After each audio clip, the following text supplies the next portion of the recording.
De volta com a nossa quinta e última parte, resultante centrípeta, volume 2, capítulo 3, página 20. Com esse assunto eu encerro o conteúdo dessa semana. Na semana seguinte, nós iremos resolver os exercícios na nossa aula online. Então vamos lá.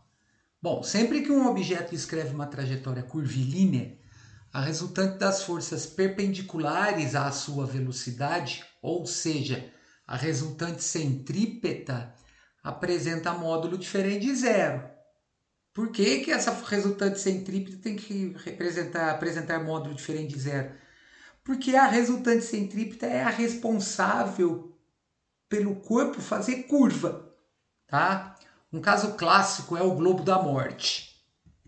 Bom, entre as mais conhecidas atrações de um circo está o Globo da Morte, uma esfera oca construída com tiras de metal e no interior da qual motociclistas realizam manobras relativamente arriscadas. Eu coloquei uma animação aqui mostrando um Globo da Morte. É isso aqui mais ou menos. Então, observe que eles têm que manter uma velocidade constante dentro desse globo da morte para poder manter o contato da moto com a superfície do globo. Tá? Tem um maluco que sobe toda hora ali no meio. Ele passa pela parte superior da esfera. Bom, continuando. De todas as peripécias realizadas num globo da morte, a mais impressionante é aquela em que o piloto e sua moto, de ponta cabeça, passam pelo ponto mais alto sem cair. Para entendermos como isso é possível, antes precisamos saber quais as forças atuam sobre os corpos dos participantes de uma situação como essa. Bom, se desprezarmos a resistência do ar, o atrito da moto com a superfície do globo é a força paralela à velocidade do conjunto homem-veículo e compõe a resultante tangencial que age sobre ele. Ou seja, a força de atrito ela vai ter a mesma direção e sentido contrário do movimento do motociclista dentro desse globo da morte. Tá?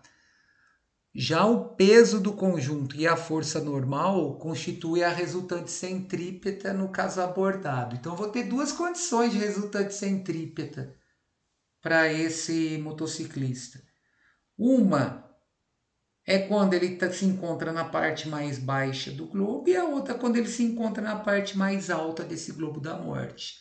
Eu vou ter duas condições opostas e vou ter as condições intermediárias, que são as posições relacionadas a pontos distintos do ponto mais baixo e do ponto mais alto.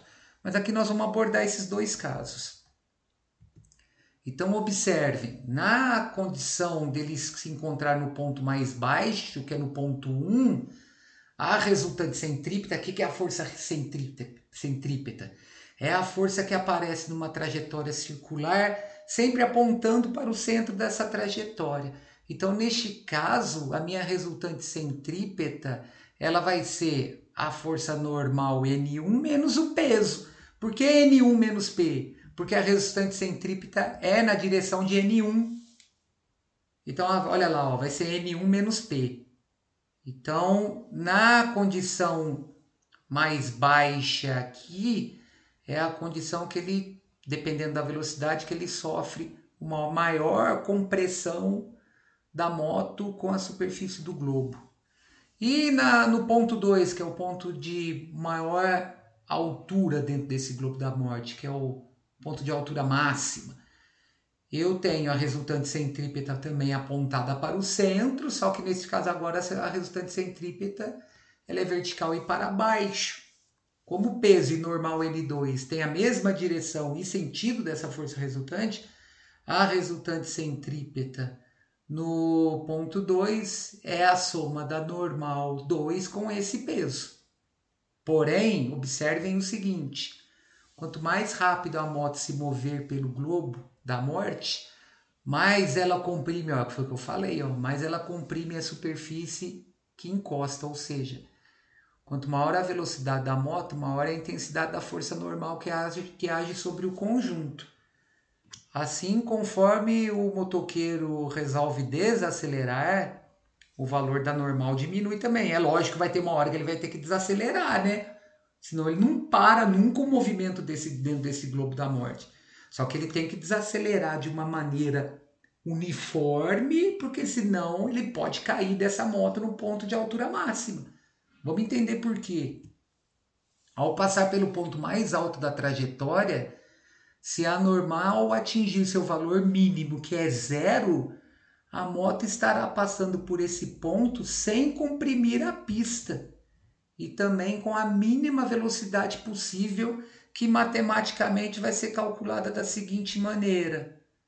Olha lá, ó, a força resultante no ponto de altura máxima, neste ponto aqui, ó, como essa força resultante centrípeta, ela é vertical e para baixo, ela vai ser a soma da força normal com o peso. Anteriormente nós vimos que a resultante centrípeta é o produto da massa do corpo pela velocidade ao quadrado desse corpo, dividido pelo raio da trajetória circular. Porém, numa condição de força normal igual a zero, essa velocidade é a mínima possível. Então eu estou numa igualdade aqui, ó, mv mínimo ao quadrado sobre r é mg.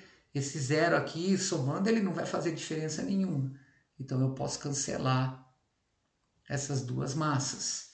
Então a velocidade mínima na qual o motociclista pode passar no ponto mais alto desse globo da morte é a raiz quadrada do raio desse globo pela aceleração da gravidade no local. Então tem que ser calculado isso daí, se ele passar, por exemplo, vamos fazer uma conta rápida aqui. Vamos supor que o raio dessa trajetória circular é de 10 metros, considerando a aceleração da gravidade igual a 10 também.